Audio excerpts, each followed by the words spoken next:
When reading through old documents, especially old news articles from archives, there's a word that comes up pretty regular in the South, especially from the 1800s.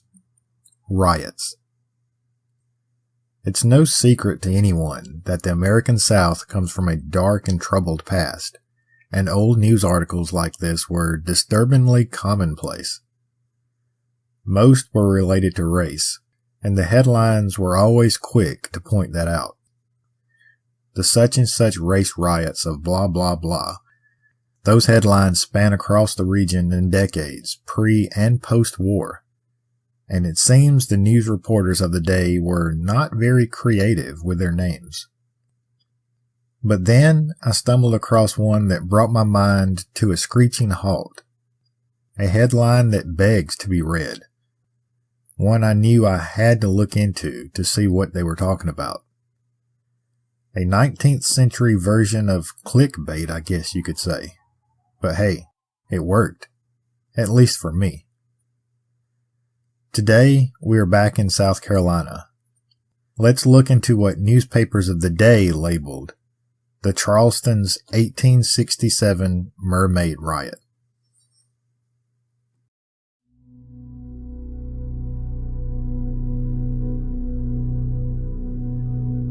Everyone loves a good, strange, weird, or bizarre story.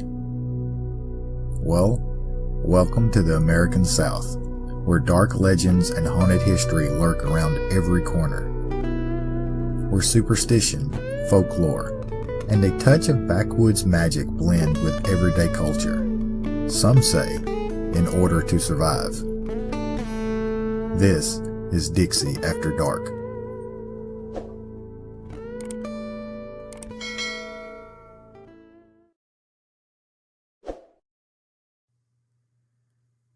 It was the spring of 1867, and Charleston, South Carolina resident Dr. William Trott took notice of a relative scarcity of apothecaries in the city, what we'd refer to today as pharmacists. So Dr. Trott decided to do what any smart businessman would do. He took ownership of a struggling apothecary at 106 Broad Street, what is today known as the John Lining House. At that time, the building had operated as an apothecary under a few other people, but it never really took off. It would appear that Dr. Trott dove into this venture head first though, without checking on the local economic climate of the city. At that time, the American South was 2 years deep into the Reconstruction era following the American Civil War. Southern states were still in the process of reintegrating into the Union. Many citizens were left broke, rebuilding their lives and cities back from nothing after the Union's scorched earth march through the region. Some say it would have been the perfect time to start a new business. Others point out that there would have been a serious lack of customers. Either way, Dr. Trott opened his doors, and by all reports, waited for a whole 3 days for his shop to get its very first customer. By that time, Dr. Trott was pretty dismayed by the lack of customers and community support his apothecary was receiving. In his mind, he had done everything right. The location was ideal, and there was a lack of competition in the immediate area. Or so he thought. He asked the woman that had come into his shop what the deal was. There were no other apothecaries in that part of the city. Surely the people there had medical needs, regardless of their poverty levels. Of course, Dr. Trott was correct about the people needing medicines and such, but he was wrong about the lack of business competition. The woman informed Dr. Trott of a local woman nearby, a Gullah Geechee woman who worked as a root doctor. She had become very popular in those areas at that time. Her conjures were proven to work, and not to mention, were much more affordable than the tonics that Dr. Trott was peddling. He knew then he had to come up with a way to attract people to his shop. Just get them in the door. Get people to know the shop was even there. He brainstormed this for a few days until he come up with the perfect plan. He decided to go the route of another showman he had recently been reading about in news articles, the one and only P.T. Barnum. This was a few years before P.T. Barnum shifted into the traveling circus promotion, but even so, Barnum had already made a name for himself with traveling exhibits, one of which particularly caught the interest of Dr. Trott, the Fiji Mermaid. Dr. Trott came up with a plan, then closed down shop for a time, with a sign in the window advertising a, quote, free magic show in 4 days, the sign changing every day as a countdown. Word began to spread throughout the community, and by the time Dr. Trott's apothecary reopened, there was a line of curious people on the street outside. Reports from the day don't say much about the supposed magic show, much to my disappointment, but it seems that even if there was a magic show as advertised, it was overshadowed by something else. Dr. Trott had filled his shop with expensive aquariums, showcasing plants and animals from both freshwater and saltwater environments.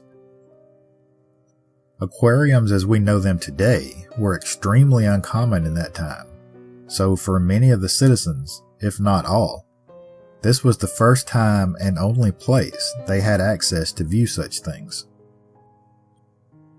It's unclear as to how Dr. Trott acquired many of these specimens, but it's said that he had everything from frogs and reptiles to local and tropical fish, even seahorses.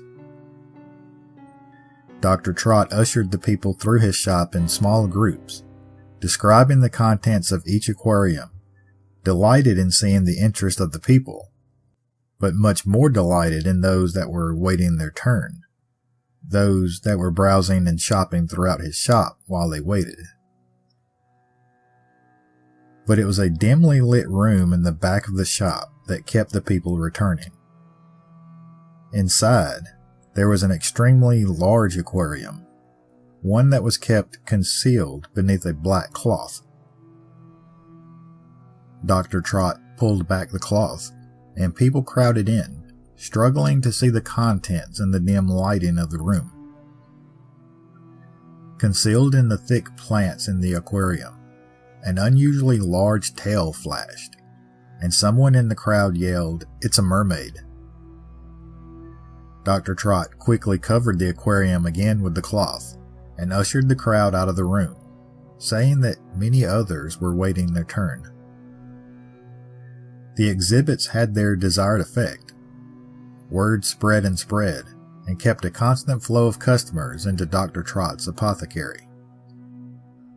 Before long, Dr. Trott was receiving customers from outside that region of Charleston, and as word continued to spread, Dr. Trott eventually received a customer in his store that he would have never imagined, the Gullah Geechee root doctor.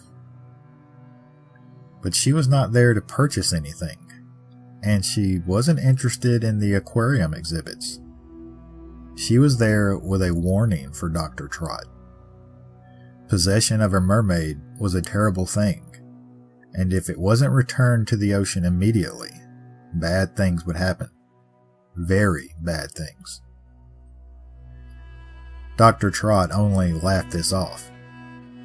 He viewed this veiled threat as a sure sign of success. To him, the only reason the healer woman would be there is if his own shop was now taking clients away from her. But just a few days later, the root doctor's warning came true. Out of nowhere, in June of 1867, Charleston was hit by a massive storm, one that lasted for 4 days. the citizens of Charleston found themselves in a Category 1 hurricane, and it seemed to just hover over the city, slamming it constantly for days on end. Wind damage and flooding piled up all over the city, and the citizens of Charleston were desperate for the storm to stop. By now, word of the supposed mermaid in Dr. Trott's apothecary had spread throughout the region, especially through those in the Gullah Geechee community. In their culture, mermaids were nature spirits that were not to be crossed, as they were known to cause shipwrecks, storms, all kinds of disasters. The belief spread through the Gullah Geechee that the one housed in Dr. Trott's apothecary was a mother, and the constant storm was caused by its left-behind baby, calling out from the sea for its lost mother.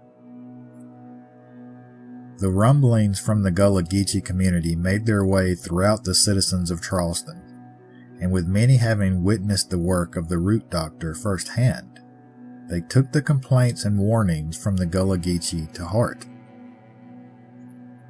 Word of the possible cause of the storm made it all the way to Charleston's city council, and they even threatened fines and jail time to Dr. Trott if he did not return the captive mermaid back to the sea.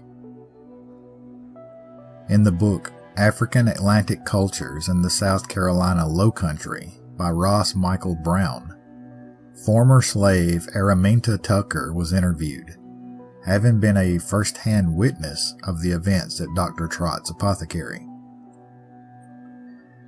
The people find out about this here mermaid, and they file complaints with the city, and the city forced Dr. Trott to put that mermaid back. And if he ain't put that mermaid back in the sea and stop that continual rain, they gonna fine him, and if he ain't pay that fine, they gonna send him up the road. Yes, sir. They're going to send him up to jail. But it was when a local Gullah boy was killed in the flood trying to save his own dog that enough was enough. A crowd of 500 Gullah Geechee community members descended on Dr. Trott's apothecary, demanding that he hand over the captive mermaid so that they could return it to the sea. According to the Daily News, at one time, over 500 people were present, and murmurs of indignation, both long and loud, were uttered against the hapless apothecary. Dr. Trott told the angry mob that the mermaid gimmick was all a hoax, and invited them in to see for themselves. But according to reports, it was then that the storm ramped up, and the roof of the apothecary was torn off. Debris rained down, busting up all of the aquariums contained inside, and cheers erupted as fish and such could be seen escaping through the ensuing floodwaters. A man on hand is even recorded as witnessing the mermaid itself escaping the building, swimming away in the floodwaters. And according to the reports of those on hand, the storm cleared immediately, and the torrents of rain finally stopped. As outlandish as some of you may think this story is, many researchers point out the political significance of these reports. It's one of the first cases in post-Civil War America where a community of freed slaves went to local government with complaints and were actually heard and taken serious. Though white-owned newspapers at the time sensationalized the reports as a, quote, riot, even though there was no violence or destruction reported. Well, destruction by the people anyway.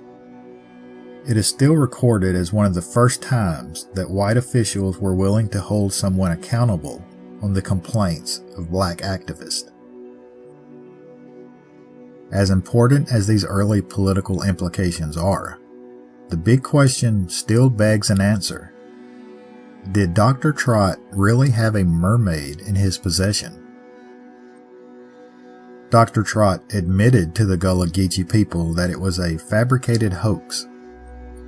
But should we entertain the idea that this was a ruse, an attempt to get them to just go away? Sure, he could be telling the truth to save what was left of his business. He even maybe feared for his life because of the reported 500 people that showed up demanding action.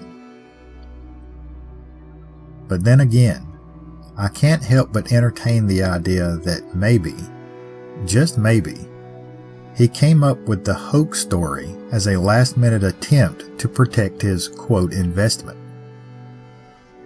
Sure, laugh it up, but there are still reports from newspapers that the rain stopped within minutes of the alleged mermaid's escape.